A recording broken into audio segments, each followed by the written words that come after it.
Now, after peaceful secession from Sudan, the Republic of South Sudan became Africa's 54th country on the 9th of July in 2011. Yet, being a new country has not absolved South Sudan from the burden of history.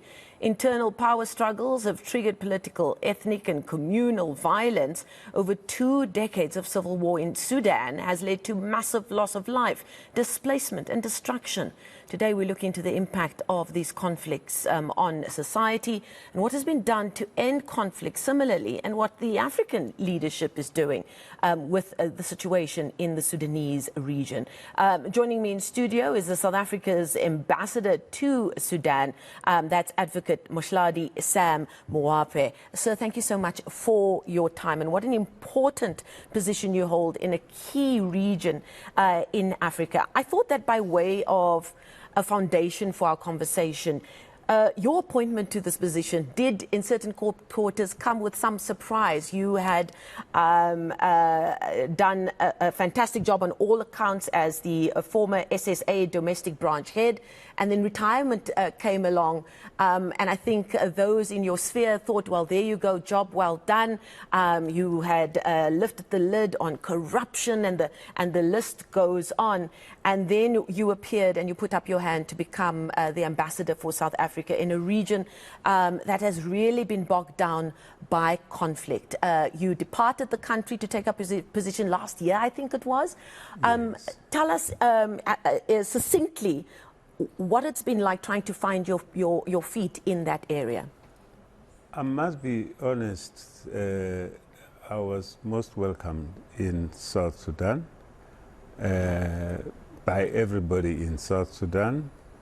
The leadership of South Sudan under His Excellency President Salva Kiir Mayardit, and all the vice presidents, ministers, DGs. So I was able to relate with everybody, having been a bureaucrat myself, because the first thing to do is to make sure that you inform people that you're coming to work with all of them. I think we built that mutual trust, and we managed to work together throughout. Yeah, it has been a fantastic experience for me. And I suppose being an outsider looking in and coming to terms with the various politics in play, not just in South Sudan, but indeed in Sudan, was probably your first port of call to have an understanding of where the pressure and trigger points are. Yes, exactly, exactly.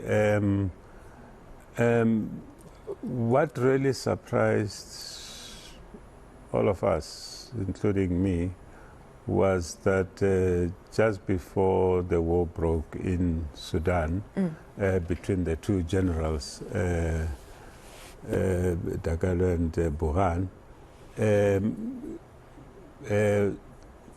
President Salva Kiir Mayardit of South Sudan, has been talking to them, so that there should be peace. It's important to have peace throughout the whole world anyway, because, guns don't really bring peace. Just before the war broke, I think maybe even, a month or two before the war broke, there was a workshop of the leaders of Sudan in South Sudan to engage on peace-building mechanisms so that there should be peace in Sudan. Because in South Sudan, as you know, the country is preparing itself for the first democratic elections since its independence in 2011, next year in December. So there's a lot of work for South Sudan itself to prepare for the elections.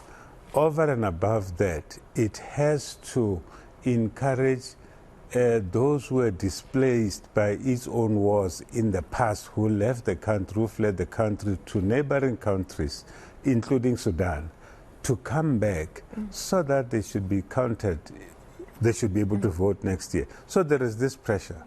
Now, when the war broke there, people who are South Sudanese but who lived in Sudan, who were generally coming back to South Sudan because they want to participate in voting next year, were coming back.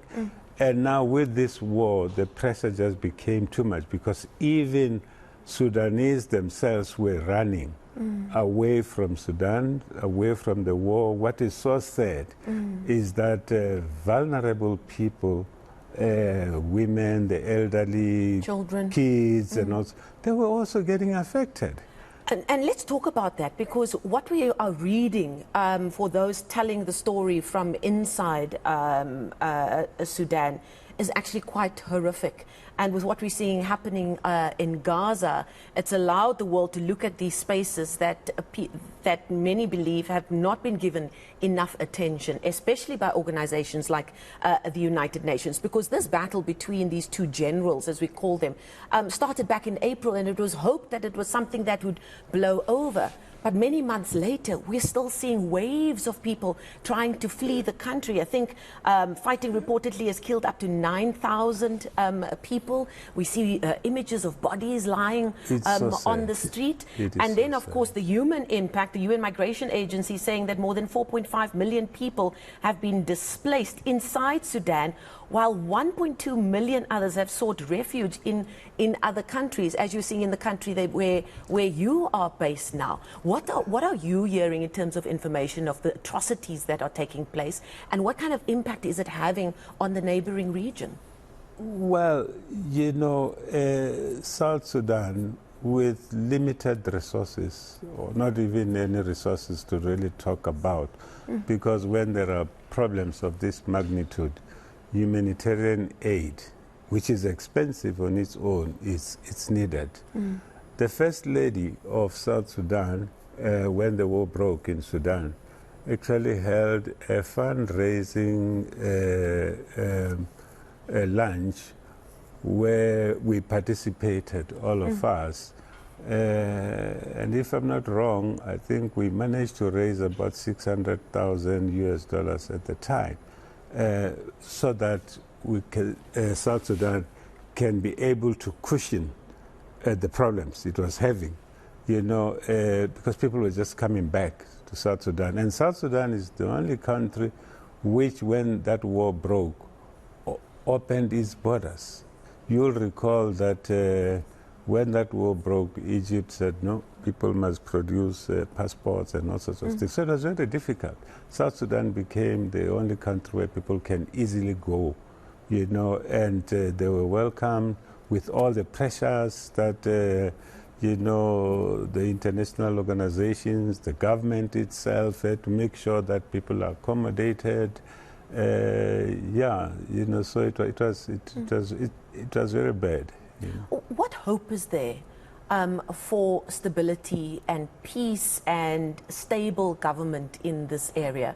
I read somewhere that there have been more coups in Sudan than in any other African nation. There were coups after independence from the UK. There have been coups in 58, 1969, 85, 89, 2019, 2021. And in between all of that, there was a dictatorship of a few decades. And this is where this battle royale between these generals come in, because of the void that's been left.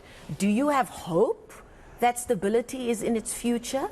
And what role then for the rest of Africa and its leadership, like countries like South Africa, to help them get to that point? I think, to be honest, our leaders in Africa, and as is the case all over the world, I mean, if you take what is happening in Russia, Ukraine, and Israel, and all, you know, our leaders honestly have to appreciate that the institutions which the world set itself to ensure that the world becomes a peaceful place for everybody else are respected. If we respect the UN, the AU, and these institutions play their role as they're supposed to play their role, then I think there will be hope. In terms of our situation as South Africa, our president is very much worried about the fact that there are those problems. I mean, he's in touch with what is happening there, you know, through the embassy, and also engaging with President Salva Kiir Mayardit. And the AU is also involved there. But I think a lot more has to be done. Sudan, as you say, you know, I was not a history student, I was a math student, but as I read throughout it has been led, as you say, through coups. So it's more a question of saying, I think the other one feels you have led enough now, you have made whatever enough, it should be my time, you must give me space. I think that's what it's all about. But we've got to respect life. We've got to ensure that even if there are perhaps these feelings that it has to be my turn, we've got to appreciate that there are other ways in which these measures can be achieved. You know, we want to believe that we want a democratic world where, you know, periodically there are elections. So if you feel that you want to be a president at some point, I mean, when election time comes, you know, campaign so that you win, instead of coming up with wars, killing innocent people. I mean, Sudan, a lot of reconstruction has got to be done in Sudan now.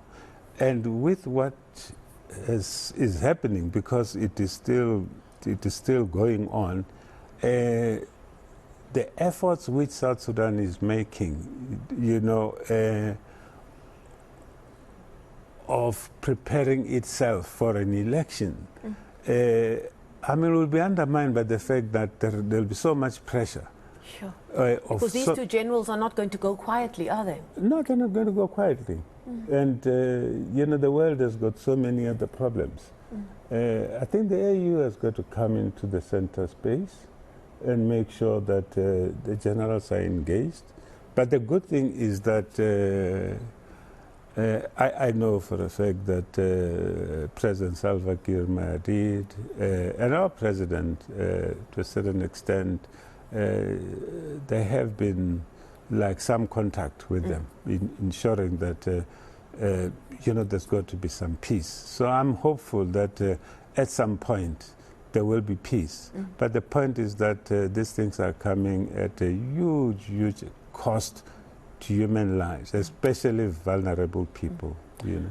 Okay, thank you so much for your time, sir, and thank you for coming in to share your experiences with us. That's Advocate Mahlodi Sam Muofhe. He is South Africa's ambassador to South Sudan. And when you do eventually go back, do travel safely.